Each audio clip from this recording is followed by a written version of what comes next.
Bonjour et bienvenue dans Syndrome The Walking Dead. Alors émission particulière, on va parler du premier épisode de la saison 7. Et je ne suis pas tout seul. Je suis accompagné de mon Ladyboy préféré, Yos. Ladyboy. Ouais. Vas-y, continue. Présente-toi, tu n'assumes point. Bonjour, je m'appelle Yos et je suis pas un Ladyboy. Je suis pas une lady tout court, je suis un boy. Je suis un mâle. Sauf quand tu pointes, mais là t'as fermé ton suite, ça se voit pas. Bref, on va faire un petit top 5 de l'épisode 1, petit récapitulatif, ce qu'on a préféré dans l'épisode. Et on va commencer direct avec le top 5. Number 5. Number 5. Pour ceux qui savent compter. Alors, numéro 5, c'est pas vraiment... On commence comme ça à sec. Genre... Oui, bah t'as l'habitude. Alors, c'est pas vraiment une scène, mais c'est plusieurs groupes de scènes parce que... c'est difficile de prendre... Non, non, je préfère... Non, mais démerde-toi là-dessus. Ouais. Allez, aide-moi. Apprendre. C'est une partouze de scène, on va dire. Voilà, comme ça on reste dans ton thème. C'est pas le mot que je voulais employer, mais c'est à peu près ça. Un melting pot de scène. Voilà. Avec notamment... Bon, on peut dire une scène chacune parce chacun. Non, ouais, mais je t'en prie, vas-y. Bon, moi, je commencerai par la scène où Rick est suspendu à un zombie. Ouais. Il est suspendu à un zombie et le zombie, il est pendu. Il a revisité le jeu du pendu et de la guillotine en même temps, quoi. Exactement.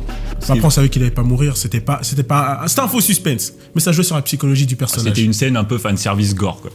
Voilà. Là, moi, j'ai une deuxième scène qui m'a plu et que mes collègues n'ont pas vu tout de suite, que j'ai repéré devant le stream tard dans la nuit, je sais pas pourquoi.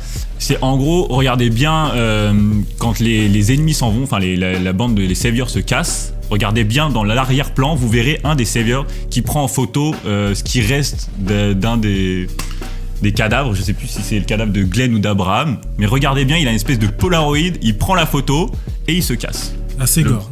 C'est un peu dégueulasse, ça fait un peu nécrophile sur les bords, quoi. Mais c'est un souvenir en même temps.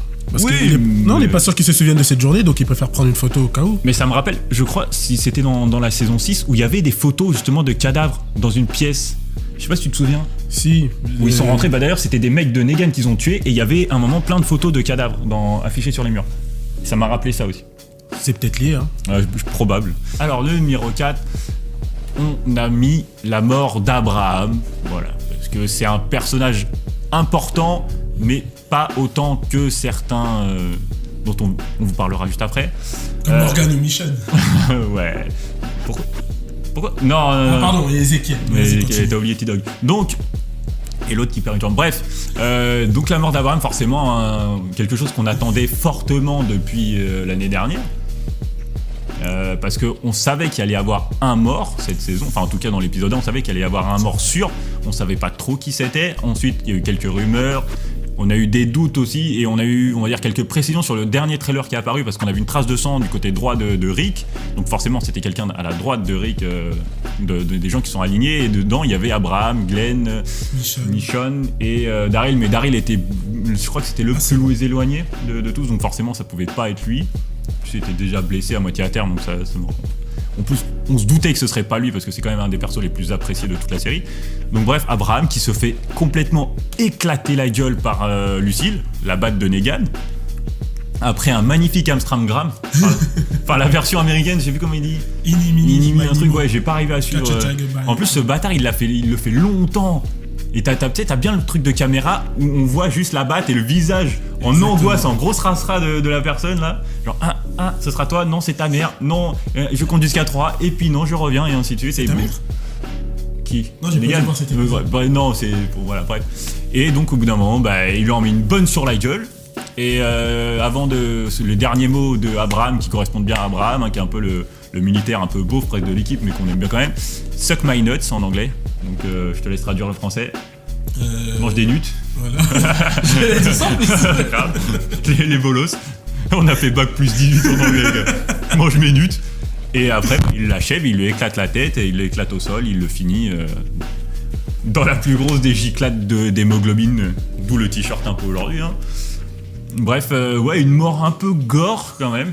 Un peu sanglante, pas la pire, pas la plus trash. On va y venir après. La plus trash, ça doit être Noah, je pense. Et c'est même pas la plus grosse perte de la série, Abraham, en fait. Enfin, je sais pas ce que t'en penses toi, mais... je pense que si, parce qu'il représentait une minorité, c'est-à-dire... Les roux. Dans les militaires, Enfin, c'est pas moi. Il a pas d'âme, il a rien y part. Bref. Oh, le bâtard. Et en numéro 3, comme le ferait le Master Key, le maître des clés dans Fort Boyard, on va parler de Rick. Plus généralement, de sa psychologie, de sa personnalité qui en a pris un coup, hein. Enfin plus d'un coup même. Petite dédicace à Abraham et à Glenn. Rigole pas, c'est chiant. Fais-le. En même temps, j'ai peur de divulgacher par rapport au top, mais c'est vrai que l'antagoniste qui a fait en sorte que Rick soit dans cet état, il n'y a pas de mots. Pourquoi il faut le voir. Si on a choisi cette scène, parce qu'on a fait un peu le choix, on a comparé nos différentes notes. En gros, on l'a pris parce que c'est vraiment Rick qui se fait complètement briser. Il est anéanti comme jamais on l'a vu. Enfin, la dernière fois que j'ai vu dans cet état-là à peu près, c'était la mort de Laurie. C'est qui ? Et encore. Oui, on en parlait la dernière fois, l'autre connasse. Oh, pardon.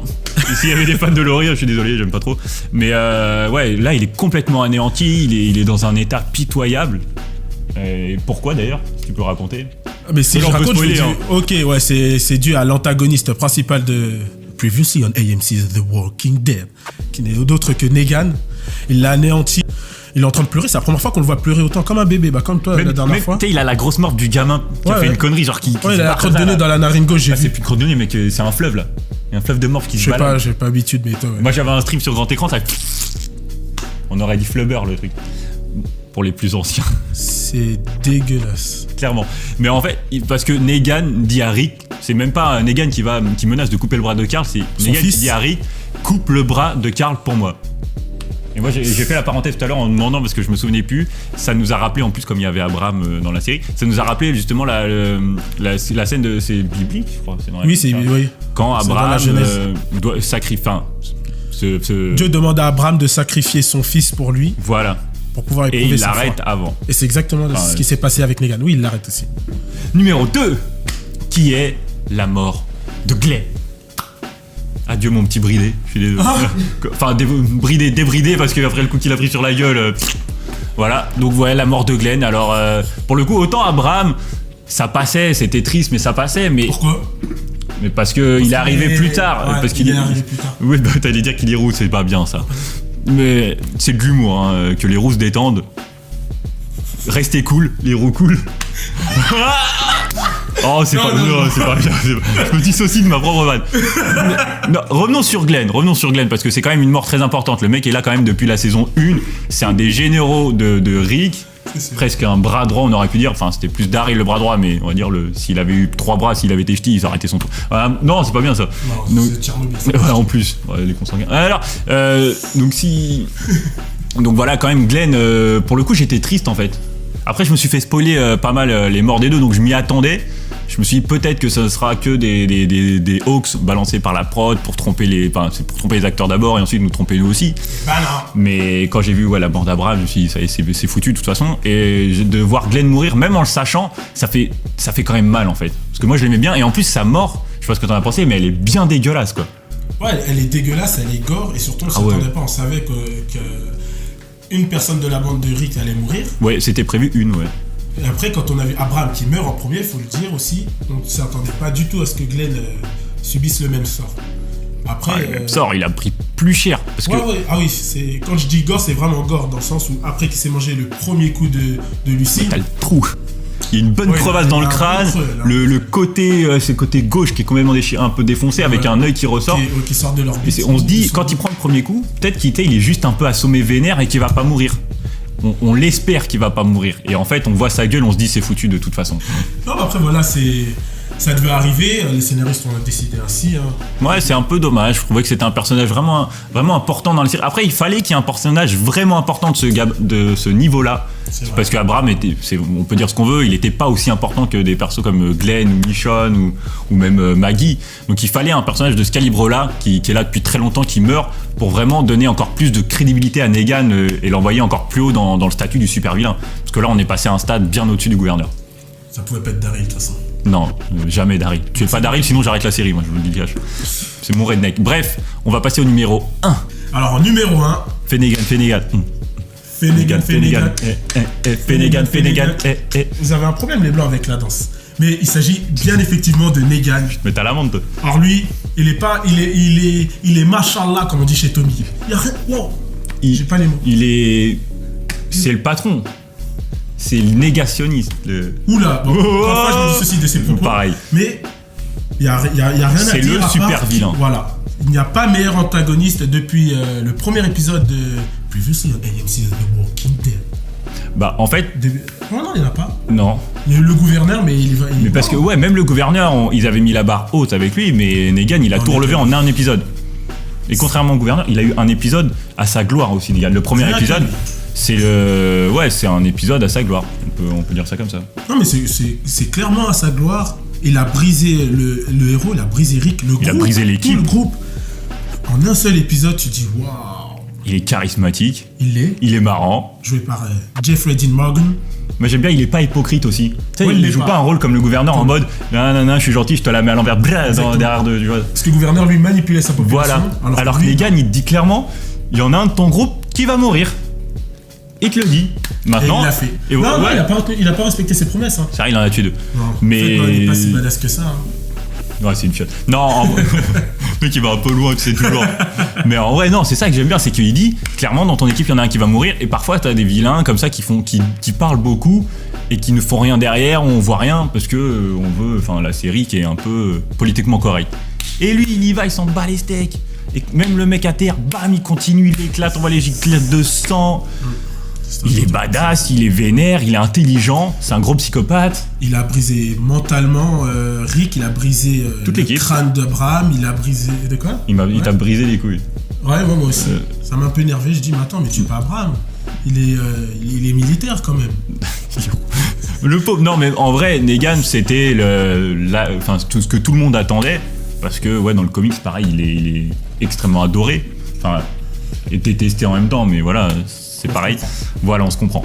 Mais en gros, tout le monde attendait, on attendait voir ce que ça allait donner en série, et magique. Rien à dire. Comment s'appelle l'acteur ?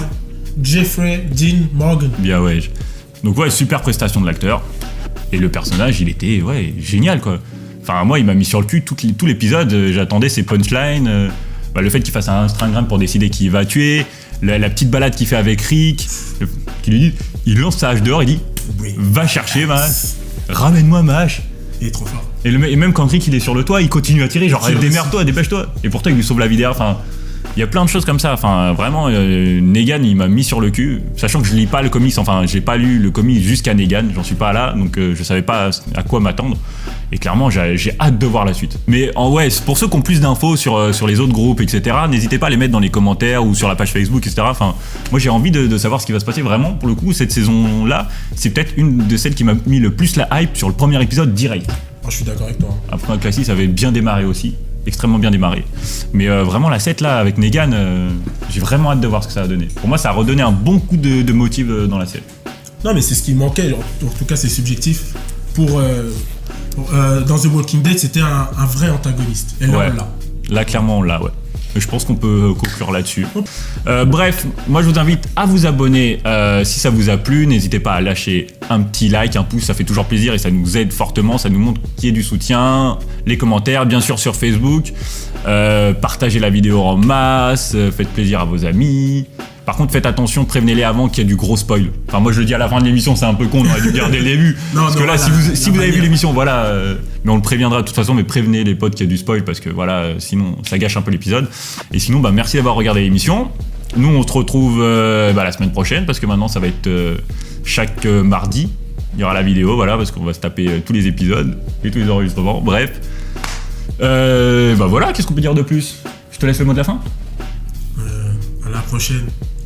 Quand t'as dit Allah, j'ai cru que t'allais dire Allah Akbar. Je m'attendais vraiment à une bonne salle. À la prochaine. Avec Morgane. Amusez-vous bien.